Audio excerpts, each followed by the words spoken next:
This particular thread of violence and vengeance spooled from India, lingered in the UK and eventually ended up in the US. Susan's sense of justice and her willingness to stand up repeatedly put her squarely in the rifle sights of the Muslims. Her brother, figuratively speaking, was akin to a satanic seed forcefully planted in her mother's womb, patiently waiting its time to carry out his purpose in life. By now, Susan had come to terms that the avenging murderer was none other than her brother. Her mother remained adamant in her conviction that he would have spared Susan if he had known that she was his sister. All in all, for Susan, it was the worst possible way to find out that you had a brother. After she recovered her composure, Rehana narrated how Irvin was a good Muslim boy before his stepfather brainwashed him and turned him into a terrorist. Susan's mother still held the view that Islam was a peaceful religion but for a few fanatics that twist the pure message of the Prophet Muhammad to suit their agenda. Well, this idea should not pass without unexamined. In the first instance, the truth cannot be discerned. But, in her view of the inherent peacefulness of Islam, it is high time to demystify Islam and find out whether it is militant or peaceful. If it is as claimed that Islam is a peaceful religion, then it follows that its followers are supposed to be law-abiding and peace-loving people. This argument is in direct comparison to the Buddhists of the world. We simply do not hear of Buddhists claiming that theirs is a religion of peace and tolerance. Likewise, no one can claim to have heard Hindus claiming that Hinduism is a religion of peace and love. There is simply no need to state the obvious. Taking the claim of Islam as a peaceful way of life, we need to delve into details and discern the truth. 50 countries joined the US-led coalition against ISIS, the Islamic State. After conquering and occupying half of the Syrian land and half of the Iraqi land, the group became known as the Islamic Caliphate under the leadership of the Caliph, Dr. Abu Bakr Hussein al-Hashimi al-Qurashi a-Baghdadi. For your kind information, Abu Bakr a-Baghdadi is a PhD holder from the University of Baghdad. He earned his doctorate in the Islamic fiqh, the Islamic sciences and the Sharia law. So, the Caliph knows what he is doing. He practices Islam as it is. The US President-elect Donald Trump accused Hillary Clinton and President Obama of creating ISIS, while Obama was the one who called for the formation of the US-led coalition to destroy ISIS. It is the same old scenario. Voltaire blamed the Jews of creating Christianity, while Christians accused the Jews of poisoning their wells and causing them to die in millions during the bubonic plague, the Black Death. You will never know who is right or who is politically correct and who is incorrect. It is just another dirty political game. No one wants to call a spade a spade. Every politician wants to pat the Muslims on the shoulders and tells them that Islam is a religion of peace. Without beating around the bush, one must speak about Islam truthfully, frankly, and directly, even to the point of being blunt or rude, and even if the subject is considered coarse, impolite, or unpleasant. And that is precisely what I am striving to do throughout this book. There were 800 fighters of Al-Qaeda in Afghanistan in 2001, when the NATO troops invaded that country and attempted to dismantle the terrorist group. Of course, there were Taliban fighters too. There are 200,000 male fighters of ISIS in Syria and Iraq, their numbers increasing daily. Many thousands more fighters of other Islamic terrorist groups are found in Syria and Iraq too. In addition, there are hundreds of thousands other Muslim terrorists in Egypt, Libya, Yemen, Tunisia, Lebanon, Sudan, Somalia, Nigeria, Pakistan, Indonesia, and other parts of the world. From this, it becomes obvious that the terrorists are increasing in strength and number and cannot be defeated through military means, nor eradicated. As long as the world fights them as terrorists, it will never defeat them. It is just like trying to get rid of the drug addicts by killing some of them and putting some in prisons while leaving the drugs, its producers, militia, and dealers free. You might have heard that a great many Western leaders and politicians state that Islam is essentially a religion of peace, but its gospel has been hijacked by various terrorist groups such as Al-Qaeda, ISIS, Al-Shabaab, Boko Haram, Hamas, Taliban, Muslim Brotherhood, and the like to suit their terrorist agenda. The United Arab Emirates, UAE, a wealthy OPEC nation in the Persian Gulf, released a list of 86 Muslim terrorist groups in the world. I myself heard George Bush, Tony Blair, Clinton, Obama, and many more great leaders of the world trying to reassure the world that Islam is the religion of peace. I am not entirely certain whether they are stating a fact or trying to convince themselves. I would like you to examine with me such a claim. To begin with, Islam is not a religion in the similar sense people usually understand religions such as Christianity, Judaism, Hinduism, Buddhism, etc. It is an amalgamation of two contradictory religious messages under one umbrella called Islam. Islam has two contradictory messages, which effectively make it two religions in one. Today, we have two groups of people in the world who both claim to be Muslims, with them mutually denouncing, condemning, and opposing each other. The world finds a way to distinguish between the two by calling one group moderate Muslims and the other group terrorists. Each successive splinter group claims to be the true Muslim while decrying their counterparts. If we apply simple logic, one has to be right and the other false, but both cannot be true. In order to uncover the unbiased truth, one needs to go to the religious texts which both believe to be divinely revealed, the Quran and Sunnah. We need to know how Islam came into being and how it developed into such a powerful world religion. In this brief summary, I would like to walk you through some important doctrines of Islam. First, Islamic teachings about Muhammad exalt him to a position higher than God. Even God has to pray to Muhammad. Accordingly, whatever Muhammad did and taught is accepted as the divine benchmark for good moral behavior and perfect teaching. Any Muslim who doubts Muhammad's claim to prophethood or criticizes his teachings or behaviors, will be condemned as an apostate and be put to death. For example, Muhammad slept with a 9-year-old girl and his followers consider it to be a good deed and indeed, emulate it. Aisha herself admitted that she was 6 when Muhammad married her and when he began to have sexual intercourse with her she was 9. According to the Grand Mufti of Saudi Arabia, Abu Abdullah Muhammad al-Shamari, the Prophet Muhammad began to molest his child bride, Aisha, thighing her, placing his erected penis between her thighs and masturbating, when she was 6 years old and continued to thigh her until she was 9 where he had vaginal sex with the child, Fatwa number 31409. Muhammad summarily ordered the killing of those who refused to accept him as the prophet and messenger of Allah, convert to his religion, accepting it as a divine order.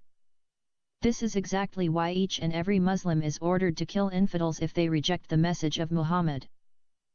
He prescribed the death penalty for Muslims who had dared to apostatize, closing the door of religious freedom. In essence, Muslims are strictly forbidden from questioning anything Muhammad taught or did. Anyone doing so is branded a Tadawala Allah al-Rasul, which translates to, exalted himself above the messenger of God. Such a person is considered an apostate and his death is sanctioned, even encouraged, for any faithful Muslim including his family members. Every sin in Islam is pardonable except the sin against Muhammad. A Muslim can curse his God Allah and his religion. If he repents, his repentance will be accepted. Nevertheless, if the Muslim curses or insults the Prophet Muhammad his repentance will never be accepted and according to the Sharia such an apostate has to be killed even if he is found holding on the coverings of the holy shrine, Kaaba, the Black House of Allah in Mecca. Secondly, Islam apparently has two contradictory messages, peaceful and violent. As we shall show below, the so-called peaceful message is a pseudo-message, but the violent message is the core teaching of the Quran and Sunnah and hence it is the true and final message of Islam.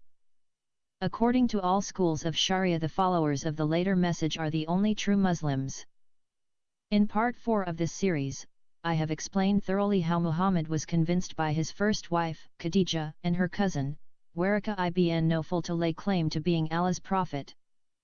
The verses of the Quran representing these so-called peaceful approach were composed by Waraka and given to Muhammad. After the death of Waraka and Khadija, Muhammad altered, abrogated, Waraka's message and began to compose his own verses and dictate his own religion. His new religion began to have two sources, Quranic verses and hadiths, the Prophet's sayings and deeds. In this chapter, we would simply refer to the two messages as the Meccan message, its source and composer was Waraka ibn Nawfal, and the Medinian message, its source and maker was Prophet Muhammad. Muslim scholars collectively and throughout the long history of Islam agree that the Medinian message has abrogated the Meccan message. We will discuss the doctrine of abrogation in the next chapter. The so-called peaceful message refers to the 13-year period when Muhammad lived in Mecca. He was then a fledgling leader with only a few followers. For 13 years only 73 people believed in him and became his followers. During this period he had not yet formulated his brutal draconian laws, later on became known as Sharia law, he had not created his mujahideen fighters, and had not yet declared jihad against infidels. His violent message refers to his last 10 years of his time in Medina. According to all Muslim scholars and the four founders of the four schools of Sharia, Shafi, Hanafi, Hanbali, and Maliki, the Medinian period had abrogated and cancelled all prior peaceful approaches and made Islam compulsory for all humanity. Merriam-Webster Dictionary defines abrogate as to abolish by authoritative action, to make null, and to treat non-existent. It lists abrogate's synonyms: abolish, annul, cancel, dissolve, invalidate, negate, nullify, rescind, roll back, strike down, and vacate. From this we can conclude that the Medinian message, the violent message, has abrogated, that means invalidated and cancelled the Meccan message, the so-called peaceful message. Islam has only one message, and that message is the violent message which has been taught by the Quran and Sunnah during the 10 years of Medina. Although the Meccan period has been abrogated by the Medinian period, still the verses of Mecca remain in the Quran. According to all Muslim scholars, those abrogated verses are to be used only for recitation, but no Sharia law should be made out of them. Nonetheless, many Muslims, especially those who are living in the West, quote those verses to show that Islam is a peaceful religion. As a matter of fact, this duality of abrogated verses and those verses that abrogated them made it easy for Muslims to argue for both peaceful and violent approaches. Those who want to show that Islam is a religion of peace and tolerance use the abrogated verses of the Quran to prove their point and deliberately suppress the Medinian verses and hadiths. While those who want to justify jihad for the spread of Islam or to fight against the so-called enemies of Islam and oppress Muslim women, use in their sermons and teaching the Medinian verses of the Quran and hadiths of the Prophet Muhammad. This inevitably creates confusion among non-Muslims and leads to question about the nature of true Muslims, terrorist or moderate. The answer for that question should not be sought from either side. The Quran and the hadiths of Muhammad succinctly favor the terrorists. Thirdly, the 13 years Muhammad spent in Mecca preaching his new religion was a total failure. He failed miserably, miserable in his jealousy of the religions of the Jews and Christians, so he tried to create one based on the Judeo-Christian model. He claimed to be a prophet of God like Moses, David, and Jesus, but the Jews as well as the Christians saw through his farce and flatly rejected him. Even the pagans of Mecca who worship idols refused to believe in him. He merely won 73 people, and most of them were his immediate relatives, friends, and very few slaves. Needless to say, he was ridiculed, and his message flatly rejected by the people of Mecca. Even some of his 73 followers who emigrated to Abyssinia, modern-day Ethiopia, due to persecution had rejected his message and returned to Mecca when they heard that Muhammad composed the so-called satanic verses which incorporated the worship of idols in Islam, Surah Al-Najm 53, 19-22. According to accounts taken from the Muslim commentator, Al-Tabri, Muhammad went through a time of weakness and compromised with the Meccan pagans by acknowledging the existence of three pagan goddesses alongside Allah, namely Al-Lat, Al-Uzza, and Manat. The Arabian goddesses are mentioned in Surah An-Najm, the Star, 53, 19-22. Muhammad was strongly rebuked by his uncle Hamza ibn Abdul Muttalib for compromising with the pagans of Mecca, and hence he recanted his admission and considered those verses as inspiration of the devil, satanic verses. The polytheists of Mecca were able to see through his message. It was clear he was no prophet because he had failed to perform the obligatory miracles or prophecies required of a prophet. The stories of the Jewish prophets and the ancient Arab folklore he incorporated in his Quran were all known to the Arabs of Mecca. The stories of the Jewish prophets, which he claimed to have known them through direct revelation from God, were a mixture of true stories mentioned in the Jewish Holy Scripture, the Old Testament, and false stories that mentioned in the Jewish Talmud, Jewish commentaries on the Old Testament which included legends and fables. Most of the Talmud stories were created in the 2nd century and 3rd century AD and meant to enhance the characters of the Jewish prophets. Muhammad, not knowing truth from legend, indiscriminately included both into his Quran. Muhammad also incorporated in his Quran Christian legends like the fictional story of the 7 sleepers, known in Islam as the people of the cave, and the stories about the childhood of Jesus, which are mentioned in some apocryphal Gospels like the Gospel of the Nativity of Mary, the history of Joseph the Carpenter, and the infancy Gospel of Thomas and other rejected Gospels. For example, in the infancy Gospel of Thomas one of the episodes involves Jesus making clay birds, which he then proceeds to bring to life, an act also attributed to Jesus in the Quran, Surah 5, 110. Furthermore, the Quran included many false accounts about the childhood of Mary, which mentioned in the Gospel of the Nativity of Mary. Those accounts are preserved and believed until today by the Syrian Orthodox Church and the Egyptian Coptic Church. Without knowing their authenticity and origins, Muhammad added them to his Quran.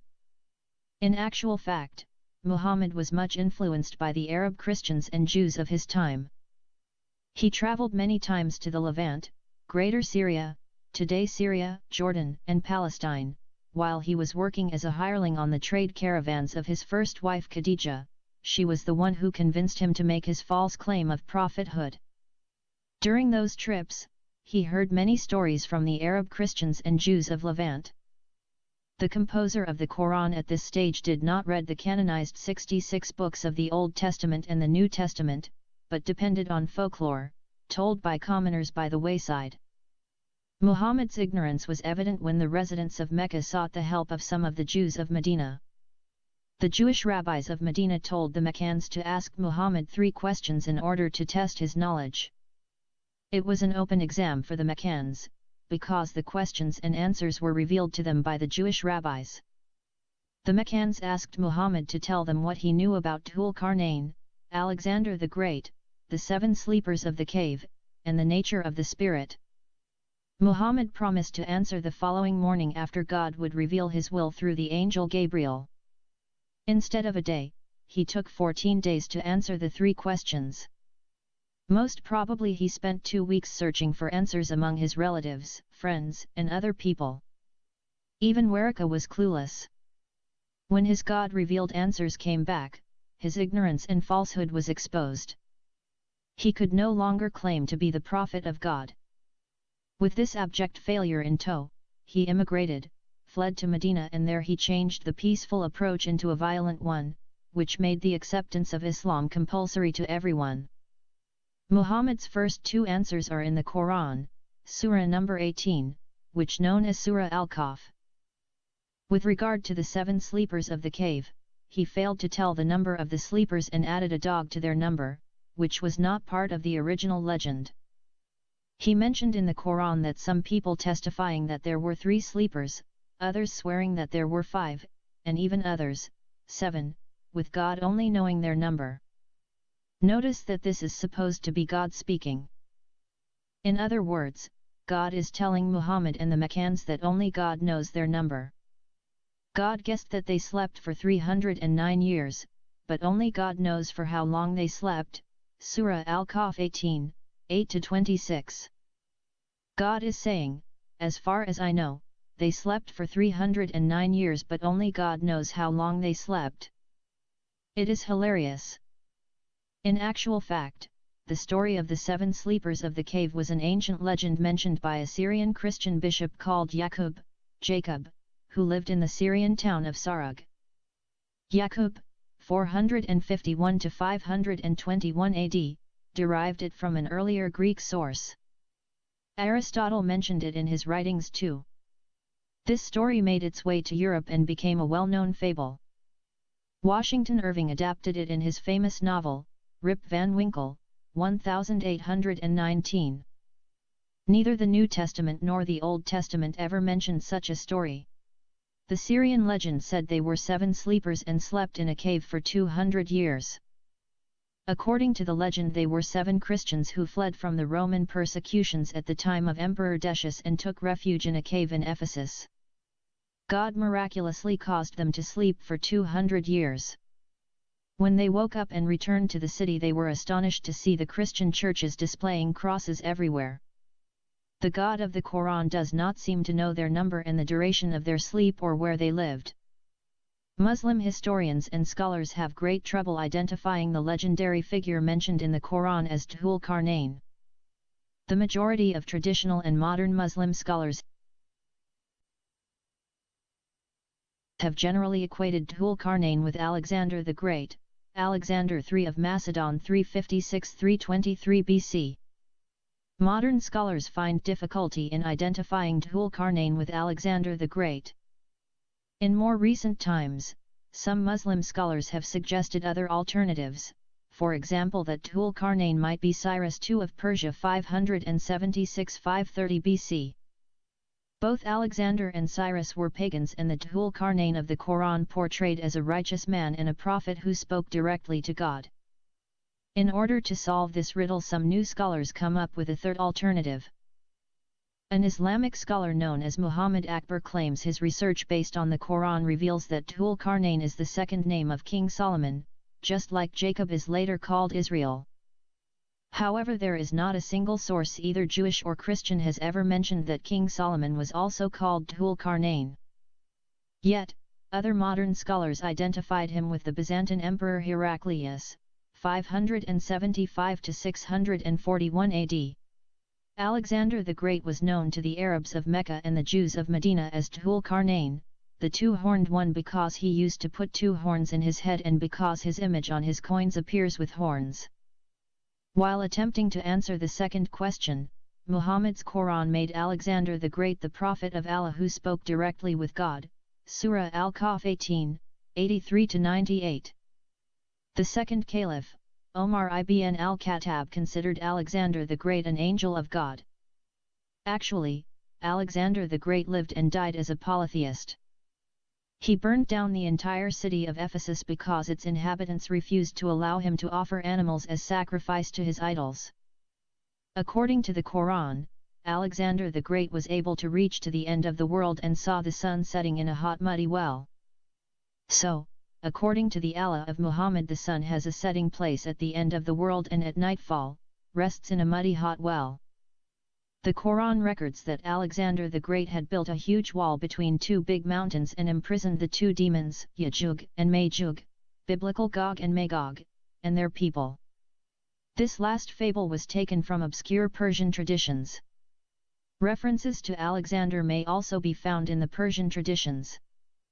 The same traditions from the Pseudo-Callisthenes were combined in Persia with Sassanid Persian ideas about Alexander the Great in the Iskandarnama, story of Dhul Qarnayn mentioned in the Quran. In this tradition, Alexander built a wall of iron and melted copper in which Gog and Magog and their followers are confined. Many Muslim preachers preach in their mosques that those 2 mountains, the High Great Wall, and the imprisoned 2 gigantic demons and their people still there. Even so, no one has yet to have seen or discovered these mountains. The renowned 14th-century Muslim traveller, Ibn Battuta, had confused the Great Wall of China with that built by Dhul Qarnayn. Regarding the last question about the nature of the spirit, the Quran said only Allah knows its nature, Surah Isra 17, 85. Either the Allah of Muhammad was fed up with him, or just decided not to guess any more, answer having already put his false prophet in embarrassing situation.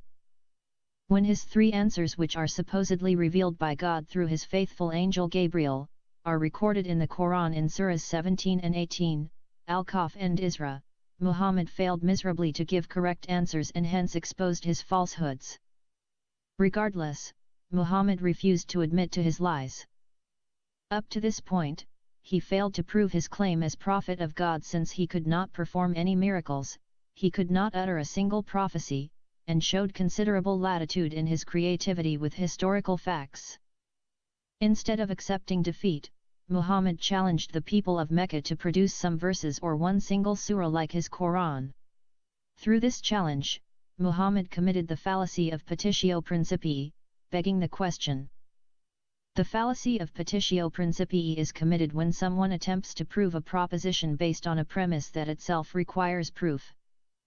Of course, such challenge merely exposed him even further. Based on this pseudo-challenge, Muslim scholars collectively agreed upon that Muhammad had never performed any miracles, with the Book of Quran as his singular miracle, so to speak. Nevertheless, the Meccans did not see any greatness or miraculous nature within the pages of the Quran. For them, the Quran was a historical manuscript, which lacked any claim to mastery of writing.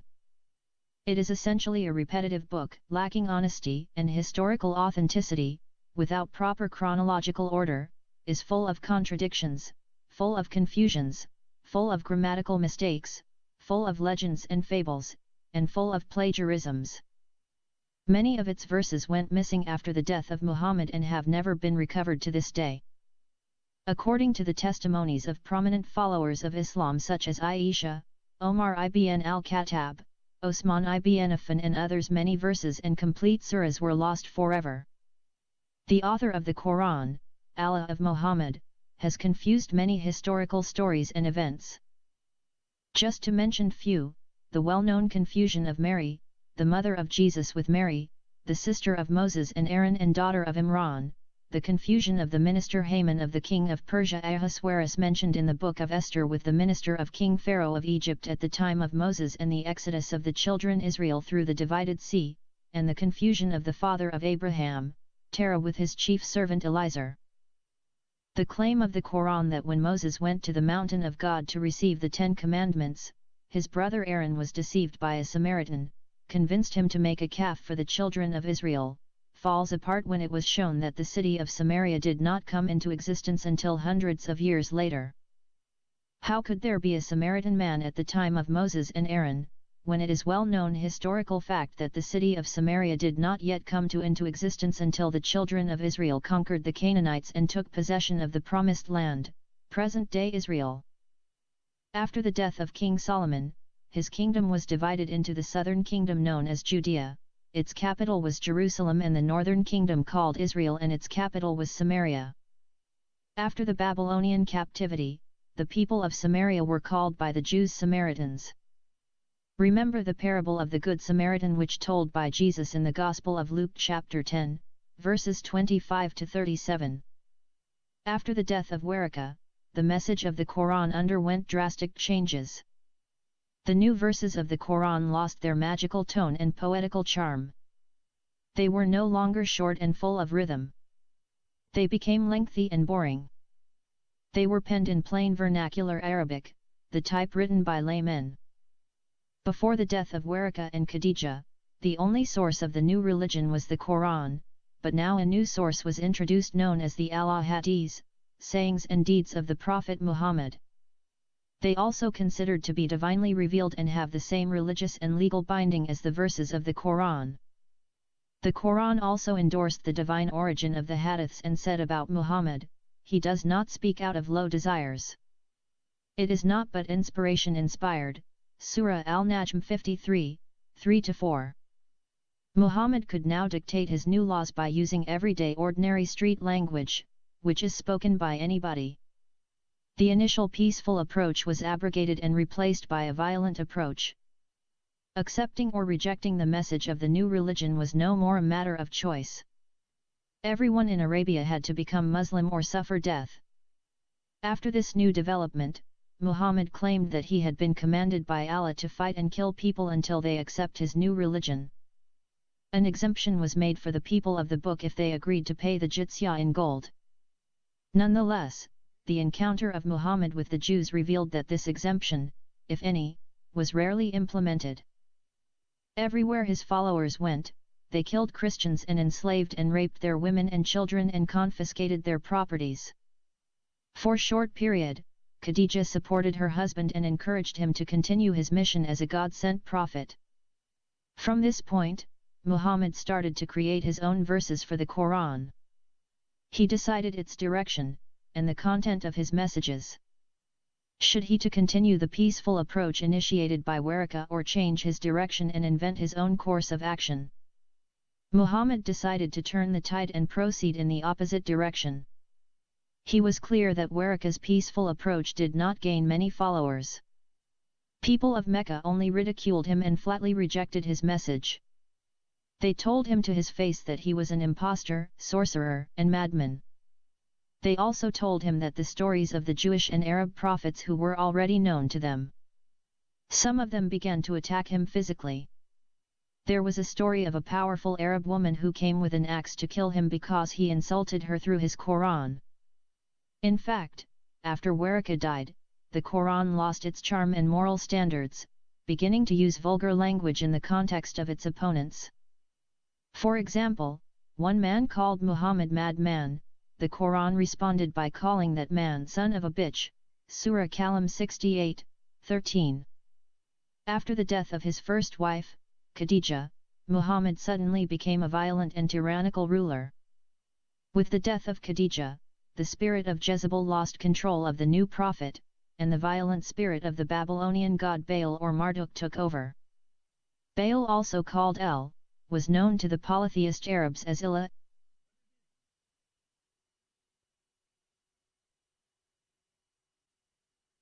and Allah. The shy and timid Muhammad suddenly became violent and hostile. His message became the message of a tyrant who dictates his no uncertain terms to his people. He began to assassinate anyone disagreed with him or composed poems to criticize him. He even arranged the assassinations of two poetess women who composed verses criticizing his violent nature, Asma bint Marwan and Gurfa. He also began to marry many women and in short period accumulated big number of harem for his personal satisfaction. He even married a child of 6. In her time, Khadija kept him under close watch and did not allow him to take on another wife. That impediment, like many others, had been removed. Many non-Muslim scholars struggled to understand the split personality of the Quran. Why does a book supposedly inspired by God contain within it two contradictory messages? Some verses teach peaceful approach and some verses dictate violence. It is no surprise that many scholars are still frustrated by the irreconcilable messages of the Meccan period and the Medinian period. Muslim scholars invented a doctrine known as abrogation to reconcile the split personality of the Quran. They simply claimed that the later message of Medina abrogated or invalidated the one prior to it. They argued that when Islam was weak and Muhammad had few followers, God granted freedom of choice, but when Islam gained strength because of its many followers, freedom is henceforth forbidden and Islam is the only acceptable religion to God. For an outsider, this solution further complicates the issue it tries to solve. How God can say initially no compulsion in religion and then turns around and say kill infidels wherever you find them? Why would God's inspired word which commands his prophet to fight and kill people until they bear witness that there is no God but Allah and Muhammad his messenger? Well, such difficulty does not arise for the person who understands that the Quran has two contradictory messages because it has two sources, or two composers, Waraka and Muhammad. Muslims will strongly reject such a claim, but no one of them can explain or justify the obvious contradiction between the verses of Mecca and the verses of Medina. What makes the religion of Muhammad different from all other religions of the world is its violent message and misogynistic teachings. His teachings degraded women and placed them in statuses lower than animals. It introduced many new teachings alien to the tenets of other religions such as jihad for spreading Islam by the sword, law of apostasy, polygamy, the concept of right hand possessed, female slaves, slavery, virgins of paradise, cruel hatred toward non-believers, and of course anti-Semitism. Before this term was invented, Muhammad persecuted and killed the Jews and called them brothers of apes and pigs. He exiled all Jews out of Arabia and confiscated their homes and properties. He showed cruel hatred toward the Jews. Muhammad proves with no outside help, that he embodies the values of the Antichrist.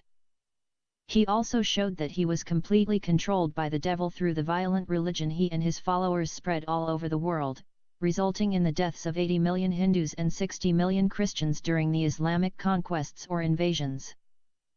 The Quran is a collection of verses composed by Waraka and Muhammad in various occasions during 25 years of preaching this new Arab religion, 13 years in Mecca and 10 years in Medina. Some of them are short and in poetic form and some as lengthy sermons.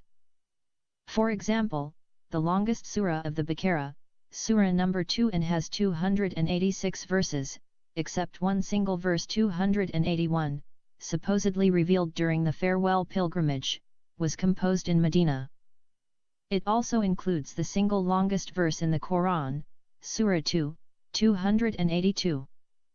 This verse is considered to be the most misogynistic and offensive verse against women because it states that the testimony of one man in court equals the testimonies of two women. 99% of the Islamic draconian laws, Sharia laws, are taken from the Medinian verses, the long surahs.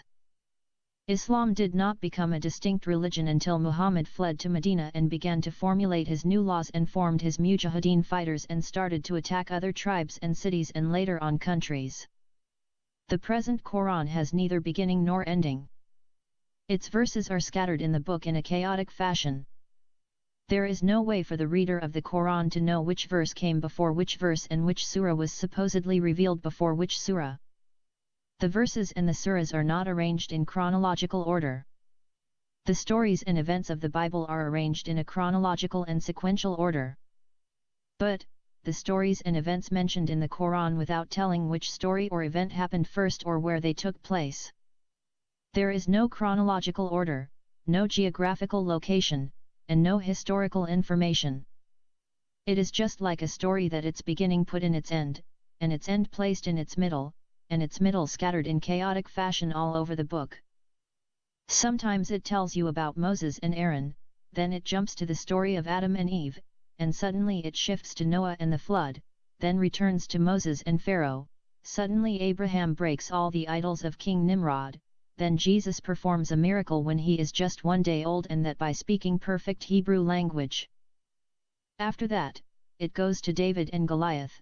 Then it jumps to the story of King Solomon hearing an ant speaking to other ants in whatever language the ants supposedly speak to each other, and also it tells you that King Solomon is speaking to Ifrit or Jinni, demon or devil, and then goes back to the story of Adam and how Satan is punished by Allah because he refused to prostrate to Adam.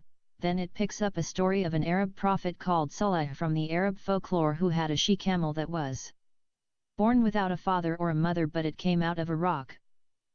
Then it tells you about Abraham and his son Ishmael building the Black Kaaba, the Black House of Allah in Mecca. Historians and archaeologists proved that Mecca did not come into existence until the 4th century AD, almost 2,500 years after the time of Abraham and his sons Ishmael and Isaac. Then you hear about Muhammad's personal encounter with a group of the desert jinn, demons, who heard the recitation of the Quran and liked it and immediately embraced Islam and became Muslim devils, and so on and so on. The Quran is rather a fairy tale book than a religious text.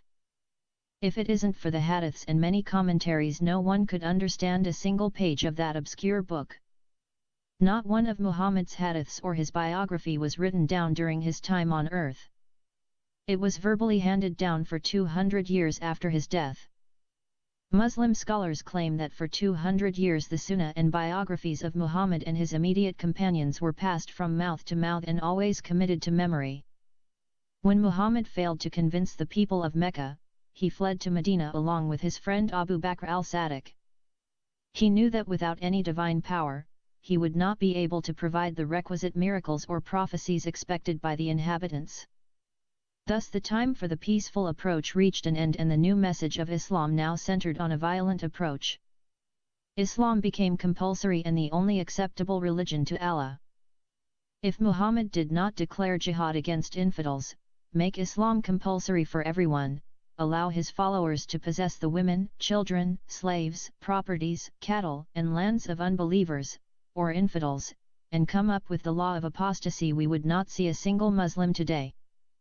The sword of Islam and the violence of its prophet and followers recognized are the two magical powers that should be as surviving up to the present day.